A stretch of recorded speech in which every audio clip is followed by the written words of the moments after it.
पनडुब्बी बताई जाती है जो कि कैलिब्र गाइडेड मिसाइल सिस्टम से लैस है। ऑनिक्स सुपरसोनिक मिसाइल का इस्तेमाल कर सकती है और जिरकॉन हाइपरसोनिक मिसाइलों के इस्तेमाल भी किया जा सकता है। हालांकि ओरेल परमाणु पनडुब्बी के बारे में जिस तरीके से खबरें मिल रही हैं, परमाणु संचालित मिसाइल ले जाने वाली ये पनडुब्बी है cruiser P700 granite supersonic anti-ship missile से लैस है। हालांकि परमाणु पनडुब्बी की ड्रिल के मायने क्या है, यही होगा सवाल। उससे पहले जानिए, रूसी परमाणु पनडुब्बियों की ड्रिल पश्चिम को संदेश है। पुतिन साफ करना चाहते हैं कि वो पश्चिम के दबाव में नहीं आएंगे। रूस का ये संदेश कि यूक्रेन युद्ध कभी भी नेटो को भारी पड़ सकता है और पुतिन किम जोंग की मुलाकात रणनीतिक तौर पर भी अहम है। अब इस मुलाकात से इसे जिस तरीके से सुमित हम जोड़ रहे हैं, ये सवाल मैंने इसीलिए किया, क्या इन तस्वीरों को जारी करते हुए भी एक बड़ा मैसेज दे दिया गया?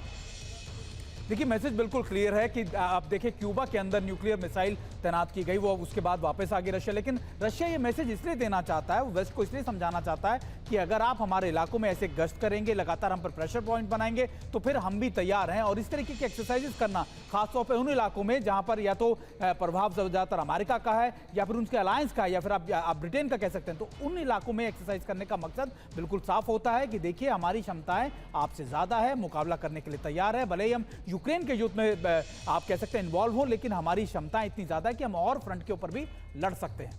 बिल्कुल। अब रूस ने लॉन्च की है नई स्टेल्थ पनडुब्बी। एक और इस वक्त की सबसे बड़ी खबर आपको बता दें, जहां परमाणु मिसाइलों से लैस है ये पनडुब्बी और आकिंजेंग समुद्री परीक्षण के लिए ये रवाना हो चुकी है। अब दुश्मन का काल पुतिन की ये किस तरीके से परमाणु मिसाइलें बन रही हैं, इसको लेकर होगा सवाल। उससे पहले इंफॉर्मेशन इस बारे में रखेंगे आपके सामने, जहां सुमित जिस बात का जिक्र कर रहे थे कि ये लोकेशंस बहुत ज्यादा इंपॉर्टेंट हो जाती हैं, ऐसी लोकेशंस जहां पर अमेरिका का ज्यादा प्रभाव है, पश्चिम का ज्यादा प्रभाव है। और इसी तरीके के युद्धाभ्यास के जरिए क्या ये पश्चिम को बड़ा संदेश देने की कोशिश की गई है? लेकिन अब इसी बारे में और इंफॉर्मेशन आपके सामने, जहां जानिए किस तरीके से यासेन M क्लास पनडुब्बी ये बताई जा रही है और 9656 किलोमीटर प्रति घंटे से उड़ने वाली परमाणु मिसाइल है। 1000 किलोमीटर की दूरी तक लक्ष्य साधने में ये सक्षम है। साल के अंत तक रूस की नौसेना में भी ये शामिल हो जाएगी और इस लिहाज से आने वाले वक्त में मनीष, युद्ध का स्तर किस तरीके से बढ़ जाएगा, कैसे होगा इसका इस्तेमाल, इसको लेकर करूंगी सवाल। उससे पहले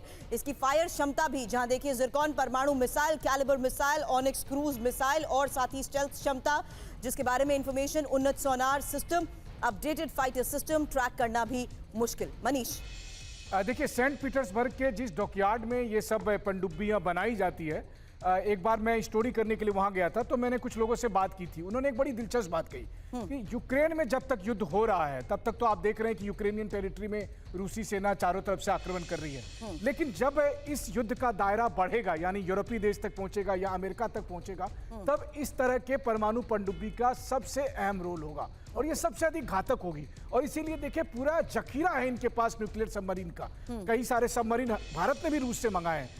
ऐसी स्थिति में लगातार इनका प्रदर्शन, इनका न्यूक्लियर ड्रिल के तहत एक्सरसाइजेज में भाग लेना, इनको क्यूबा तक भेजना, साफ तौर पर रूस अगले युद्ध की तैयारी कर रही है। वो युद्ध जो रूस की सीमा से दूर और अमेरिका और सहयोगी देशों की सीमा के भीतर होगा, उसी के लिए ये सब कुछ हो रहा है। जी बिल्कुल। अब सहयोगी देश इस बारे में वाकिफ है क्या? यही वजह है कि यूक्रेन को मदद को लेकर भी बड़ी खबरें मनीष मिल रही हैं। अब एक और खबर है, यूक्रेन को सैन्य मदद पर इटली से ये खबर आई है, जहां यूक्रेन को स्टॉर्म शैडो मिसाइल इटली देगा। बहुत जल्द मिसाइल भेजने की प्रक्रिया की शुरुआत हो सकती है। ब्रिटेन भी यूक्रेन को स्टॉर्म शैडो मिसाइल भेज चुका है। अब इस बारे में, स्टॉर्म शैडो मिसाइल को स्कैल्प मिसाइल भी कहा जाता है, ये आपको बता दें।